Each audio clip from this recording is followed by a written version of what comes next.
The day Emma walked into our house. It was raining. I remember because the sky had that dull gray tone that matched the way I'd been feeling for months. Empty, colorless, heavy. My wife, Clara, had been sitting on the couch, staring at the baby monitor, like it might bring back our daughter, Lily. But Lily was gone. 3 years old. Pneumonia.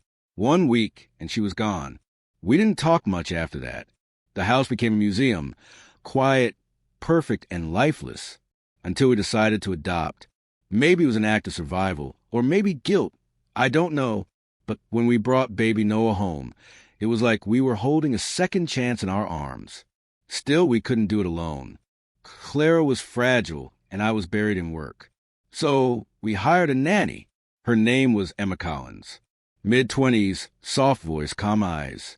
She showed up that rainy morning with a small suitcase and a smile that didn't quite reach her eyes. "I know how to care for babies," she said, voice trembling slightly. "And I've worked with families who've been through loss." There was something about her tone that made Clara look up for the first time in days. Maybe it was empathy, or maybe it was pain disguised as strength. Whatever it was, Clara said yes before I could even ask a single question. From a first day, Emma seemed to fit into our home, like she had always belonged there. She hummed lullabies I'd never heard before, soft and haunting, and Noah would quiet instantly in her arms. She was patient with Clara, too, never pushing, never judging. Sometimes I'd come home late and find the two of them sitting in the nursery, talking in low voices as Emma rocked Noah to sleep.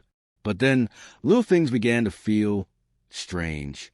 One afternoon, I heard her whispering to Noah, "You have your mother's eyes." I smiled at first. Sweet words, nothing more. But when I mentioned it to Clara, she froze. "She said that?" Clara asked, her voice tight. "Exactly those words." I nodded. Clara bit her lip. "That's what I used to say to Lily." We laughed it off. Coincidence, maybe, but coincidences started stacking like bricks. Emma knew things she shouldn't, like where Lily's old blanket was kept, or that Clara's favorite lullaby was Golden Slumbers, a song she hadn't played in years. Once, I found Emma in the attic, standing by a box of Lily's old toys, tears streaming down her face. When I asked what she was doing, she flinched like she'd been caught stealing. "I'm sorry," she said. "I just felt drawn to her things." "I'm sorry." Her eyes, God, they were so full of grief it felt like looking in a mirror. Weeks passed, and our home began to feel alive again. Clara smiled more. She even laughed once, something I hadn't heard in months, and it was because of Emma. But peace doesn't last long in houses built on secrets. It started with the letters. They came without stamps, slid on the front door at night, each one written in a child's handwriting. "I miss you, Mommy." The nanny sings my song. "I still sleep with Bunny." Clara thought it was a cruel prank. I thought it was grief resurfacing as paranoia. But when I saw the third letter written in blue crayon, the same shade Lily used to draw with, I began to wonder. Emma denied everything, but her hands shook as she spoke. "I'd never do that to her. To you, I swear." Still, doubt settled in like smoke. One night, I woke to the sound of Noah crying. I went to his room, but stopped outside the door. Emma was singing softly, rocking him. Her voice broke halfway through the lullaby, and she whispered, "I'm sorry, baby. Mommy's here." My heart froze. The next morning, I confronted her. "Why did you call yourself his mother?" She looked up slowly, eyes glistening. "Because," she whispered, "I used to be." Before I could ask, Clara walked in, and everything shattered. Emma fell to her knees, sobbing.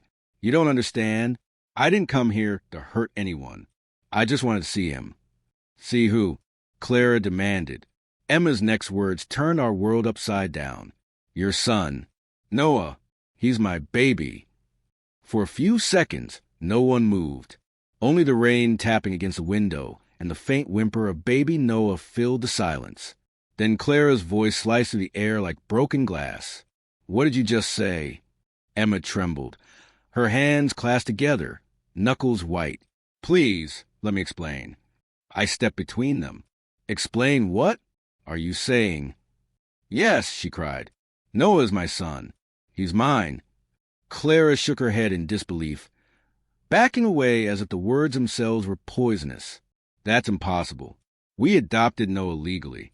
His mother, his real mother, gave him up months before we met you. Emma's face crumpled. I didn't give him up, she whispered. He was taken from me. We stood frozen, watching as she sank to the floor, sobbing so hard it seemed her body might collapse under the weight of it. I wanted to be angry, to shout, to throw her out, but something in her voice stopped me. It wasn't madness. It was heartbreak. I was 17, she began, her voice shaking. No family. No support.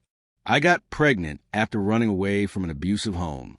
When Noah was born, I was sick, postpartum depression. They said, I trusted a social worker who promised to help me. She said she'd find him a temporary foster family until I got better. But when I came back, he was gone. They told me I'd signed the papers, that I gave him up. Her lips trembled, but I didn't. I never would have.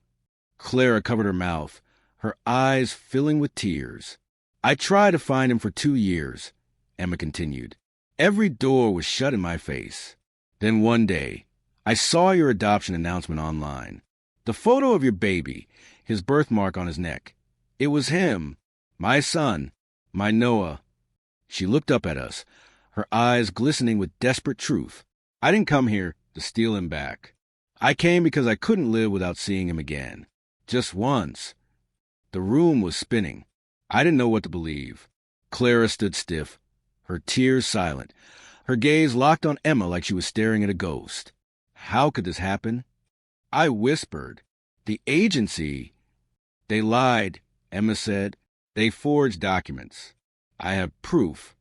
She reached into her bag and pulled out a faded envelope. Court forms, DNA results, and a photo of her holding a newborn wrapped in the same blue blanket Noah still slept with. I felt the floor drop beneath me. Clara turned away, her voice trembling. We want to give a child love, not steal someone else's. You didn't steal him, Emma said gently. You saved him. You gave him everything I couldn't. I thank you for that every day. Her words should have soothed us. Instead, they broke us further. That night, Clara and I didn't speak. We sat in silence, listening to the rain, each lost in the storm of what we'd learned. Was Noah still ours? Could love outweigh blood? And how could we love a child knowing his mother was under our roof, aching for him every second? At dawn, I found Clara in the nursery. She was holding Noah, tears dripping onto his tiny fingers. He calls me Mama, she whispered. What happens now? I didn't have an answer. Then came a soft knock. Emma stood in the doorway, her eyes swollen, suitcase in hand. I'll go, she said quietly. You don't have to decide anything. I just wanted to know he's happy. And he is. That's enough. She stepped closer, kissed Noah's forehead, and whispered, Goodbye, my love. The words hit like a knife. Clara turned away, sobbing. Emma walked out into the gray morning, rain soaking her hair as she disappeared down the driveway. And just like that, she was gone. Days passed, but peace never came. Every laugh from Noah felt bittersweet, every lullaby hollow. Clara avoided his eyes when he smiled, and at night I caught her scrolling through old photos of Emma holding him, her expression unreadable. Finally, she said, We have to find her. We found Emma a week later at a small shelter outside town. She looked thinner, weaker, but her eyes still held that quiet strength. I told you I wouldn't fight you, she said softly. We're not here to fight, Clara said, stepping closer. We're here to ask if you'd stay, as his nanny, as part of his life. Emma's lips parted, disbelief flooding her face. You do that? Clara nodded, tears falling freely. You're his mother. I'm his mother, too. He doesn't need us to fight for a title. He needs us to love him. I'd never seen two women hold so much pain and grace in one glance. In that moment, I knew love wasn't competition. It was surrender. Months passed, and our home changed again, but this time in a way I can't describe without tears. Emma stayed, not as an employee, not as a stranger, but as family. Noah grew surrounded by double the love. Two mothers who had lost everything and somehow found each other through him. Sometimes, I'd find Emma sitting by the window with Noah on her lap, humming that same lullaby. Clara would stand quietly in the doorway, smiling through tears. One evening, as the sun dipped below the horizon, Emma whispered to me, "You know, I used to think love was about keeping what's yours. But now I know it's about giving, even when it hurts." A year later, we stood together at Noah's 4th birthday. The house was filled with laughter again. Balloons swayed gently against the ceiling. Cake smeared on tiny fingers. Emma watched from the corner, her smile soft, almost otherworldly. Then she turned to us. "It's time for me to go." Clara froze. "What? Why?" Emma's eyes glistened. "Because he doesn't need me anymore. He has both of you now. I got what I came for, to know he's loved, truly loved." Before we could stop her, she kissed Noah one last time and slipped away into the night. This time we didn't chase her. We just stood at the door, holding each other, knowing that some people come into your life not to stay, but to heal you. Months later, a letter arrived. No return address. Just a short note, written in that same soft handwriting. "Thank you for letting me be his mother, if only for a while. Love doesn't always come in straight lines. Sometimes it circles back, finding the family it was meant to heal." Emma, Clara read it out loud, tears streaking down her face. She placed a letter in Noah's keepsake box, next to a photo of all three of us, the day we became something beyond ordinary. A family born not just of blood, but of loss, forgiveness, and love that refused to fade. Fade out. Soft piano music. Flashbacks of Emma holding baby Noah in the rain. Clara smiling at her across the nursery. The final scene, Noah running to the garden, as both women watch from opposite sides, united in silence and love.